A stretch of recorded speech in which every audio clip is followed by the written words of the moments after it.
सत श्री अकाल दोस्तों, लैके हाज़र हाँ नवीं कहानी। मेरी जबान भैन सी जो माँ दे नाल पिंड विच रहिंदी सी। एक दिन मेरी माँ इस दुनिया तो चली गई। मेरी भैन अनाथ हो गई क्योंकि मेरे पापा तो इस दुनिया तो पहला ही चल बसे सी। इसलिए मैनू मजबूरन अपनी भैन नूं अपने कोल बुलाउणा पिया। मेरे पति मैनू बहुत प्यार करदे सी।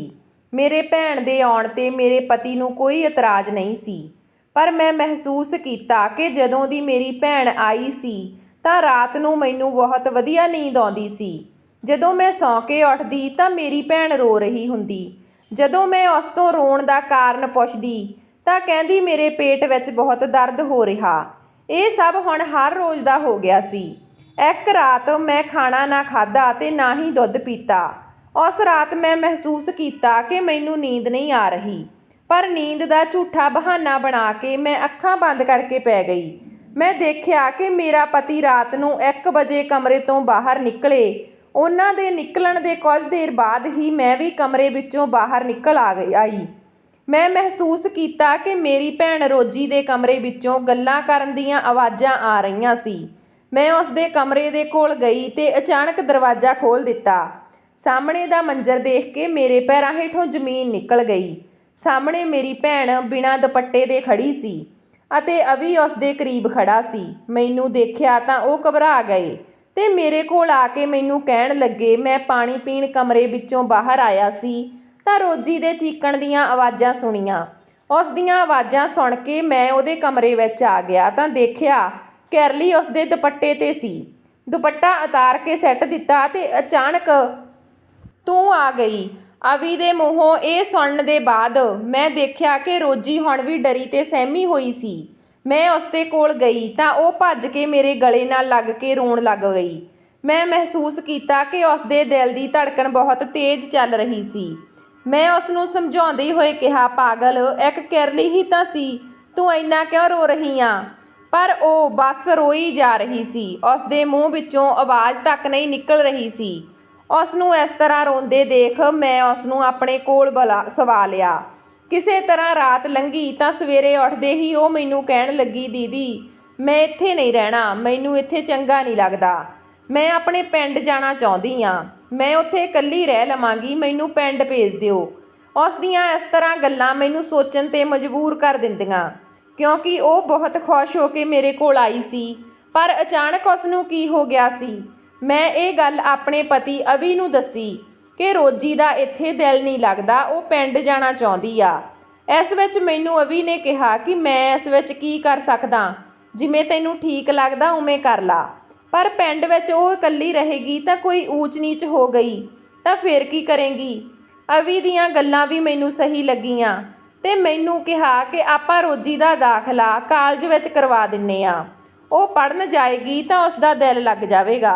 मैं रोजी नूं इकल्ला छड्डना नहीं चाहुंदी सी, इसलिए मजबूरन मैनू अवी दी गल मन्नणी पई ते फिर अगले दिन रोजी नूं मैं अवी दे नाल कॉलेज एडमिशन दे लई भेज दिता। जदों ओह आई तां बड़ी खुश नज़र लग रही सी अते उसदे हत्थ विच शॉपिंग बैग भी सी। रोजी आउंदी ही मेरे गले लग गई ते कहण लगी, दीदी शॉपिंग करके अज तां बहुत वधिया लग्गिया अते मेरा माइंड फ्रैश हो गया।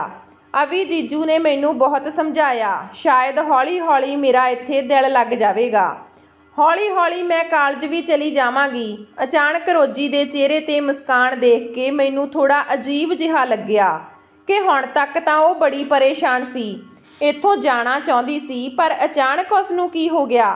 ओह इन्नी खुश हो गई। मैनू उसदी खुशी बुरी तां नहीं लगी, पर चंगी भी नहीं लगी। ਇਹ सब देख के मैनू हुण रोजी दा इत्थे रहना चंगा नहीं लग रहा सी। अगली सवेर मैं रोजी नूं कहा कि रोजी तू पिंड जाना चाहुंदी सी, मैं अपनी एक गवांढन तो पता कर लिया, ਉਹ तैनू कुछ दिन अपने कोल रख लवेगी। रोजी ने मेरी गल नूं कटते हुए कहा, नहीं दीदी हुण मैं इत्थे ही रवांगी, हुण मैनू चंगा लग रहा, हौली हौली मेरा दिल इत्थों लग जावेगा। पर मैं चाहुंदी सी कि कुछ दिनां दे लई रोजी इत्थों चली जावे ते कुछ दिनां दे बाद उस दे लई कोई लड़का देख के मैं उसदा विआह कर देवांगी। इस बारे मैं अवी नाल गल कीती तां ओह मेरे नाल ही लड़ पिया ते कहण लग्गिया, जदों ओह इत्थे रहना चाहुंदी आ ਤੇ ਪੜ੍ਹਨਾ ਚਾਹੁੰਦੀ ਆ ਤੇ ਤੂੰ ਉਸ ਨੂੰ ਕਿਉਂ ਭੇਜਣਾ ਚਾਹੁੰਦੀ ਆ। ਅਵੀ ਦੀ ਇਹ ਗੱਲ ਸੁਣ ਕੇ ਮੈਂ ਇੱਕਦਮ ਚੁੱਪ ਹੋ ਗਈ, ਪਰ ਮੇਰੇ ਦਿਲ ਵਿੱਚ ਇੱਕ ਪਲ ਵੀ ਚੈਨ ਨਹੀਂ ਸੀ। ਮੈਂ ਚੁੱਪ ਤਾਂ ਹੋ ਗਈ, ਪਰ ਰਾਤ ਨੂੰ ਬਾਰ-ਬਾਰ ਉੱਠ ਕੇ ਰੋਜੀ ਦੇ ਕਮਰੇ ਵੱਲ ਦੇਖਦੀ। ਮੇਰੇ ਅੰਦਰ ਨਾ ਜਾਣੇ ਕਿਹੋ ਜਿਹੀ ਉਲਝਣ ਸੀ। ਮੈਨੂੰ ਨਜ਼ਰ ਨਹੀਂ ਆ ਰਿਹਾ ਸੀ, ਪਰ ਮਹਿਸੂਸ ਹੋ ਰਿਹਾ ਸੀ। ਅਗਲੀ ਸਵੇਰ ਅਵੀ ਨੇ ਕਿਹਾ, ਰੋਜੀ ਨੂੰ ਮੈਂ ਕਾਲਜ ਛੱਡ ਦੇਵਾਂਗਾ। ਇਸ ਗੱਲ ਤੇ ਰੋਜੀ ਨੇ ਵੀ ਹਾਮੀ ਭਰ ਦਿੱਤੀ ਤੇ ਕਿਹਾ, ਹਾਂ ਜੀਜੂ ਤੁਸੀਂ ਸਹੀ ਕਿਹਾ, ਬੱਸ ਵਿੱਚ ਮੈਂ ਕਿੱਥੇ ਧੱਕੇ ਖਾਂਦੀ ਜਾਵਾਂਗੀ, ਤੁਸੀਂ ਹੀ ਮੈਨੂੰ ਕਾਲਜ ਛੱਡ ਦਿਓ। ਅਵੀ ਰੋਜੀ ਨੂੰ ਕਾਲਜ ਹੀ ਨਹੀਂ ਬਲਕਿ ਆਪਣੇ ਆਫਿਸ ਤੋਂ ਅੱਧੇ ਟਾਈਮ ਦੀ ਛੁੱਟੀ ਲੈ ਕੇ ਉਸ ਨੂੰ ਘਰੇ ਲੈ ਕੇ ਵੀ ਆਉਂਦਾ ਸੀ। ਉਹ ਅਚਾਨਕ ਉਸ ਦਾ ਇੰਨਾ ਖਿਆਲ ਰੱਖਣ ਲੱਗ ਗਿਆ ਸੀ। ਇਹ ਸਭ ਦੇਖ ਕੇ ਮੈਨੂੰ ਬਹੁਤ ਅਜੀਬ ਲੱਗਦਾ ਸੀ, ਪਰ ਮੈਂ ਚਾਹ ਕੇ ਵੀ ਕੁਝ ਨਹੀਂ ਬੋਲ ਸਕਦੀ ਸੀ ਕਿਉਂਕਿ ਦੋਨੋਂ ਹੀ ਮੇਰੇ ਆਪਣੇ ਸੀ। ਜਦੋਂ ਤੱਕ ਮੈਂ ਆਪਣੀਆਂ ਅੱਖਾਂ ਨਾਲ ਕੁਝ ਦੇਖ ਨਾ ਲਵਾਂ ਉਦੋਂ ਤੱਕ ਬੇਵਜ੍ਹਾ ਕਿਸੇ ਤੇ ਸ਼ੱਕ ਕਰਨਾ ਚੰਗਾ ਨਹੀਂ। ਇੱਕ ਦਿਨ ਬੈਠੀ ਨੇ ਅਵੀ ਦੇ ਆਫਿਸ ਵਿੱਚ ਫੋਨ ਲਾ ਲਿਆ, ਪਰ ਉੱਥੋਂ ਜੋ ਖਬਰ ਮੈਨੂੰ ਪਤਾ ਲੱਗੀ ਉਹ ਸੁਣ ਕੇ ਮੈਂ ਦੰਗ ਰਹਿ ਗਈ। ਹੁਣ ਮੇਰਾ ਸ਼ੱਕ ਯਕੀਨ ਵਿੱਚ ਬਦਲਣ ਲੱਗਿਆ। ਅਵੀ ਆਫਿਸ ਨਹੀਂ ਗਏ ਸੀ, ਆਖਿਰ ਉਹ ਕਿੱਥੇ ਗਏ ਸੀ। ਰੋਜੀ ਜਦੋਂ ਘਰ ਆਈ ਤਾਂ ਆਉਂਦੇ ਹੀ ਮੈਂ ਉਸ ਨੂੰ ਪੁੱਛਿਆ, ਰੋਜੀ ਸੱਚ-ਸੱਚ ਦੱਸ ਕਿ ਤੇਰੇ ਅਤੇ ਅਵੀ ਦੇ ਵਿੱਚ ਆਖਿਰ ਚੱਲ ਕੀ ਰਿਹਾ। ਮੇਰੇ ਇਸ ਤਰ੍ਹਾਂ ਦੇ ਸਵਾਲ ਤੇ ਮੈਂ ਦੇਖਿਆ ਉਸ ਦੇ ਚਿਹਰੇ ਦਾ ਰੰਗ ਉੱਡ ਗਿਆ। ਉਹ ਬਹੁਤ ਡਰ ਗਈ ਤੇ ਉੱਚੀ-ਉੱਚੀ ਰੋਣ ਲੱਗ ਗਈ। ਮੈਂ ਉਸ ਤੋਂ ਰੋਣ ਦਾ ਕਾਰਨ ਪੁੱਛਦੀ ਤਾਂ ਉਦੋਂ ਅਚਾਨਕ ਮੇਰੇ ਘਰ ਦੇ ਦਰਵਾਜ਼ੇ ਤੇ ਕਿਸੇ ਦੀ ਦਸਤਕ ਹੋਈ। ਜਦੋਂ ਮੈਂ ਦਰਵਾਜ਼ਾ ਖੋਲ੍ਹਿਆ ਤਾਂ ਦੇਖਿਆ ਸਾਹਮਣੇ ਅਵੀ ਸੀ। ਉਹ ਬਹੁਤ ਗੁੱਸੇ ਵਿੱਚ ਸੀ। ਮੈਨੂੰ ਦੇਖਦੇ ਹੀ ਉਹ ਮੇਰੀ ਬਾਂਹ ਫੜ ਕੇ ਮੈਨੂੰ ਕਮਰੇ ਵਿੱਚ ਲੈ ਗਏ ਤੇ ਕਹਿਣ ਲੱਗੇ, ਤੂੰ ਹੁੰਦੀ ਕੌਣ ਆ ਮੇਰੀ ਤਹਿਕੀਕਾਤ ਕਰਨ ਵਾਲੀ। ਤੂੰ ਮੇਰੇ ਆਫਿਸ ਵਿੱਚ ਫੋਨ ਕੀਤਾ। ਮੈਂ ਵੀ ਇਹ ਸਭ ਬਰਦਾਸ਼ਤ ਕਰਕੇ ਥੱਕ ਚੁੱਕੀ ਸੀ। ਮੈਂ ਵੀ ਗੁੱਸੇ ਵਿੱਚ ਕਿਹਾ, ਤੁਸੀਂ ਆਫਿਸ ਦੇ ਬਹਾਨੇ ਕਿੱਥੇ ਜਾਂਦੇ ਹੋ। ਮੈਂ ਜਿੱਥੇ ਮਰਜ਼ੀ ਜਾਵਾਂ, ਅੱਜ ਤੋਂ ਬਾਅਦ ਤੂੰ ਮੇਰੀ ਤਹਿਕੀਕਾਤ ਕਰਨ ਦੀ ਕੋਸ਼ਿਸ਼ ਵੀ ਨਾ ਕਰੀਂ, ਨਹੀਂ ਤਾਂ ਮੇਰੇ ਤੋਂ ਬੁਰਾ ਕੋਈ ਨਹੀਂ ਹੋਵੇਗਾ। ਇਸ ਗੱਲ ਤੇ ਮੈਂ ਕਿਹਾ, ਠੀਕ ਆ, ਜੋ ਜੀ ਕਰਦਾ ਵਿੱਚ ਆਵੇ ਉਹ ਕਰ ਲਵੋ। ਮੈਂ ਕੱਲ ਰੋਜੀ ਨੂੰ ਇੱਥੋਂ ਭੇਜ ਰਹੀ ਹਾਂ, ਹੁਣ ਉਹ ਇੱਥੇ ਨਹੀਂ ਰਹੇਗੀ। ਮੇਰਾ ਇੰਨਾ ਕਹਿਣ ਦੀ ਦੇਰ ਸੀ ਕਿ ਰੋਜੀ ਮੇਰੀਆਂ ਚੀਕਾਂ ਸੁਣ ਕੇ ਦਰਵਾਜ਼ਾ ਖੜਕਾ ਰਹੀ ਸੀ। ਅਭੀ ਨੇ ਮੇਰੇ ਉੱਤੇ ਪਹਿਲੀ ਵਾਰ ਹੱਥ ਚੁੱਕਿਆ ਸੀ।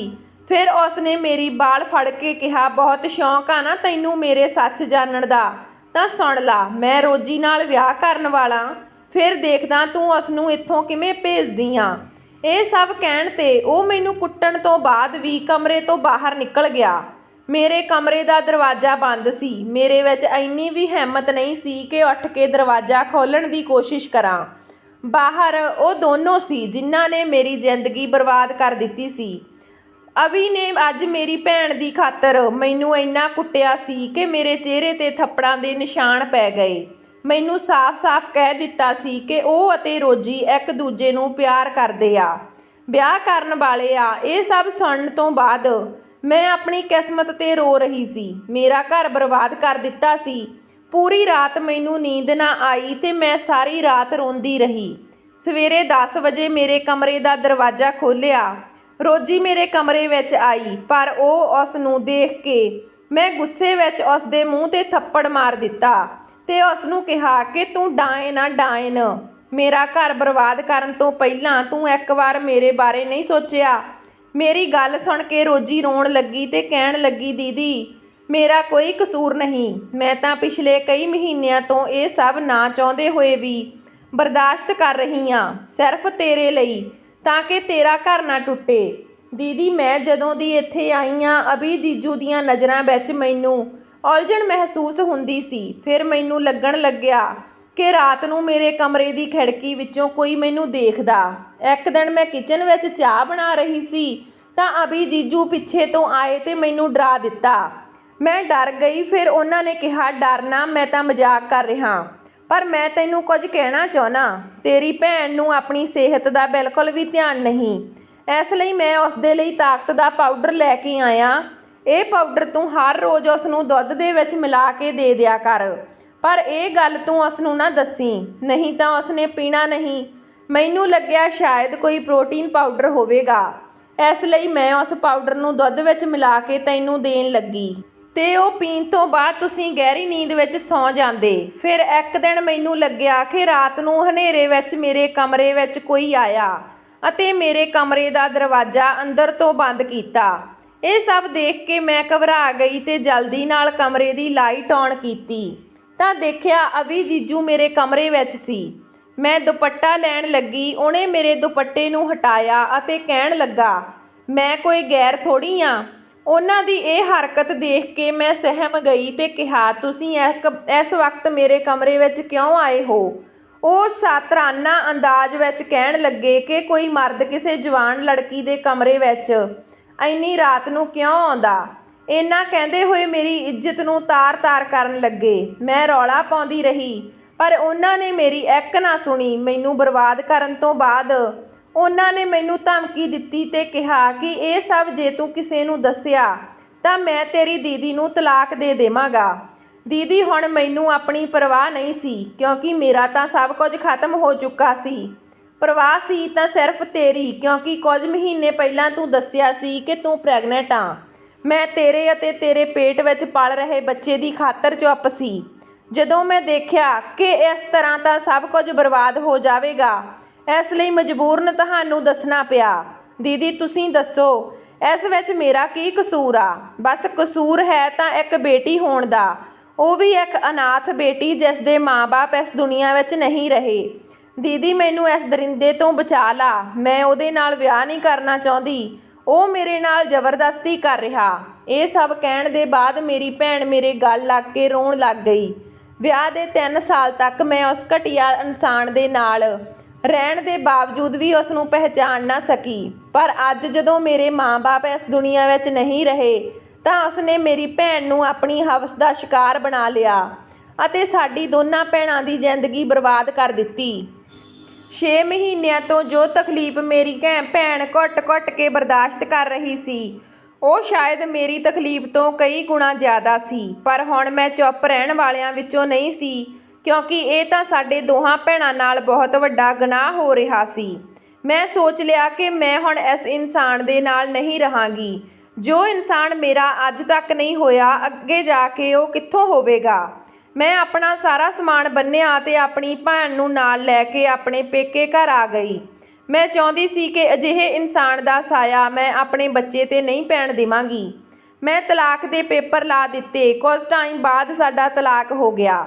ਮੇਰੇ ਇੱਕ ਖੂਬਸੂਰਤ ਬੇਟੇ ਨੇ ਜਨਮ ਲਿਆ।